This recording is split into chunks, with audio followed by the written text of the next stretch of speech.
Assalamualaikum warahmatullahi wabarakatuh. Anak-anakku yang ibu sayangi, semoga selalu sehat dimanapun berada. Alhamdulillah pada hari ini kita dipertemukan walaupun via virtual. Ibu mengucapkan selamat, kalian udah naik kelas 9. Anak-anakku di kelas 7 dan di kelas 8 kalian sudah mempelajari yang berkaitan dengan Pancasila. Di semester ini di bab pertama kita akan belajar tentang dinamika perwujudan Pancasila sebagai dasar negara dan pandangan hidup bangsa. Kalian sudah mengetahui hakikat Pancasila itu seperti apa. Pada kali ini kita akan belajar Pancasila sebagai pandangan hidup dan dasar negara. Pancasila sebagai pandangan hidup itu Pancasila dijadikan pegangan hidup, dijadikan pedoman hidup, dijadikan petunjuk arah bagi seluruh kegiatan dan penghidupan bangsa Indonesia dalam berbagai aspek. Pancasila sebagai pandangan hidup bangsa berisi konsep dasar yang dicita-citakan, pikiran-pikiran dan gagasan-gagasan yang mendalam mengenai wujud kehidupan yang dianggap baik oleh bangsa Indonesia. Lalu dasar negara.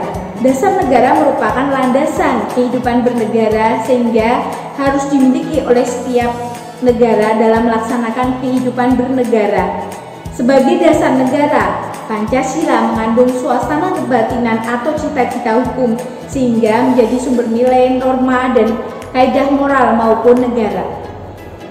Anakku, kali ini materi penerapan Pancasila dari masa ke masa yang akan kita bahas. Penerapan Pancasila dari masa ke masa. Pancasila ini berusaha akan diganti, tapi banyaknya pemberontakan berkali-kali gagal. Penerapan Pancasila dari masa ke masa yang pertama adalah masa awal kemerdekaan. Pada masa awal kemerdekaan itu tahun 1945 sampai 1959. Pemberontakan yang pertama adalah pemberontakan Partai Komunis atau PKI. Ada di Madiun, ketuanya adalah Musso. Tanggal berdirinya 18 September 1948. Tujuannya adalah mendirikan negara Soviet Indonesia yang berideologi komunis.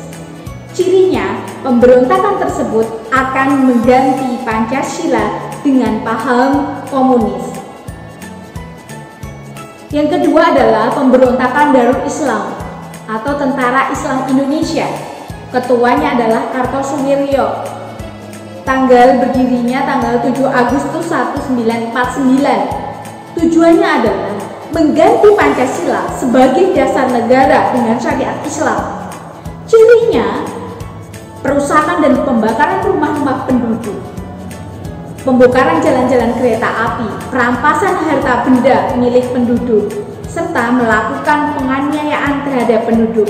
Adanya negara NII, Negara Islam Indonesia. Yang ketiga, pemberontakan Republik Maluku Selatan atau RMS. Lokasinya ada di Seram, Ambon, Buru. Ketuanya adalah Christian Robert Stephen Soumokil. Tujuannya adalah membentuk negara sendiri.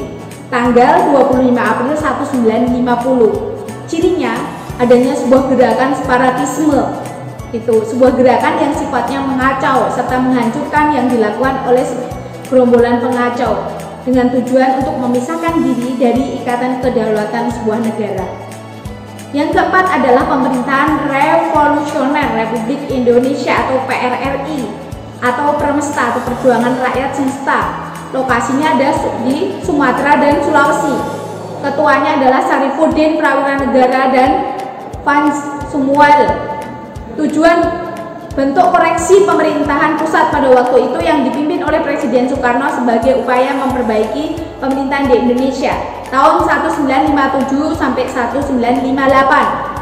Banyak ciri-cirinya. Pada saat itu Presiden tidak lagi diberikan nasihat dalam menjalankan pemerintahan sehingga terjadi ketimpangan sosial dan banyak hal. Selanjutnya adalah APRA, Angkatan Perang Ratu Adi. Lokasinya ada di mana? Lokasinya adalah ada di Bandung. Ketuanya adalah Kapten Kolonel Raymond Westerling. Tujuannya mempertahankan bentuk negara federal di Indonesia serta memiliki tentara sendiri bagi negara-negara RIS. Tanggalnya 15 Januari 1949.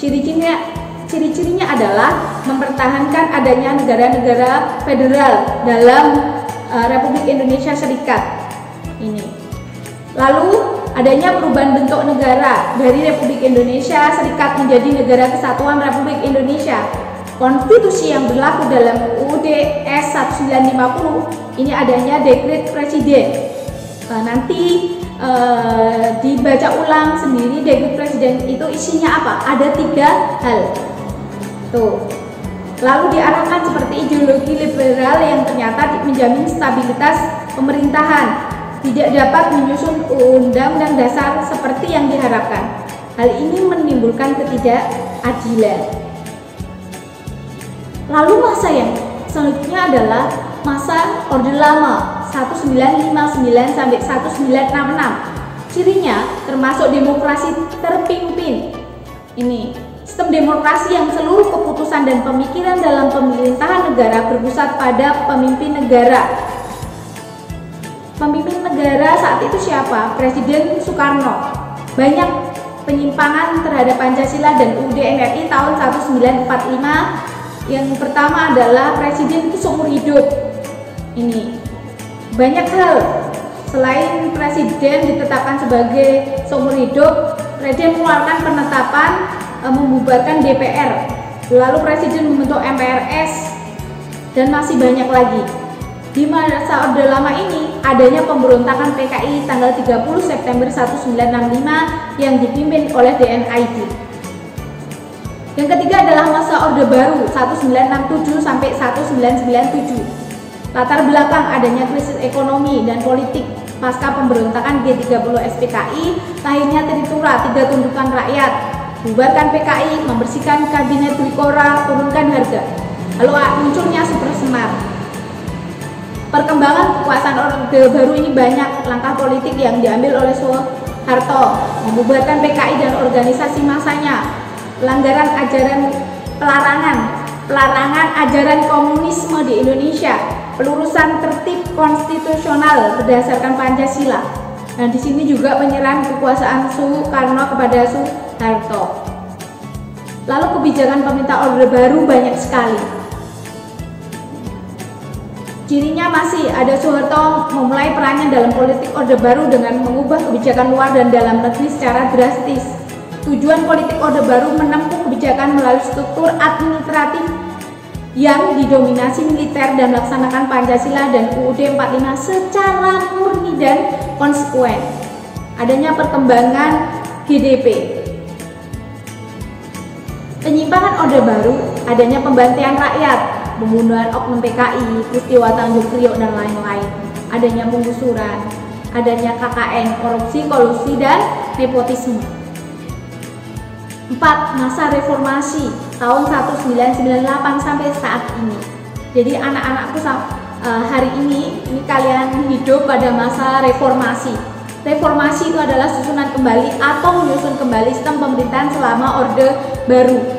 Banyak hal ini ada akibat reformasi, kerusuhan mulai terjadi di beberapa daerah, para mahasiswa turun. Ya, penerapan Pancasila sebagai dasar negara terus menghadapi tantangan. Munculnya pergaulan bebas. Harapannya anak-anak bisa menjaga diri. Karena pada masa reformasi ini banyak sekali godaan-godaan di luar sana. Pola komunikasi yang tidak beretika. Ini banyak kita temui anak-anak di luar sana yang sopan santunnya udah tidak ada. Dengan orang tuanya teriak-teriak, dengan bapak ibu guru mungkin. Insya Allah kalau anak-anakku hebat, insya Allah akan sopan santunnya terjaga. Peredaran narkoba dan minuman keras, anak-anakku yang luar biasa, insya Allah tidak akan pernah mencicipi narkoba dan minuman keras. Adanya aksi anarkisme dan vandalisme. Boleh nggak Bu aksi? Boleh, asal tidak anarkis, tidak merusak fasilitas-fasilitas yang ada, tidak coret-coretan di luar sana. Lalu menurunnya rasa persatuan dan persatuan, adanya tawuran, konflik antar warga negara dalam menyelesaikan masalah. Lalu adanya perkembangan dunia yang sangat cepat, timbul kewaspadaan dalam penyusunan ideologi lain. Nah, anak-anakku yang sangat luar biasa dan ibu cintai, tetap kita sama-sama menjunjung rasa persatuan dan kesatuan, menjaga solidaritas, menjaga Pancasila sebagai dasar negara, jangan sampai tergantikan oleh dasar negara yang lain. Sukses, semangat selalu. Al birru man ittaqa. Assalamualaikum warahmatullahi wabarakatuh.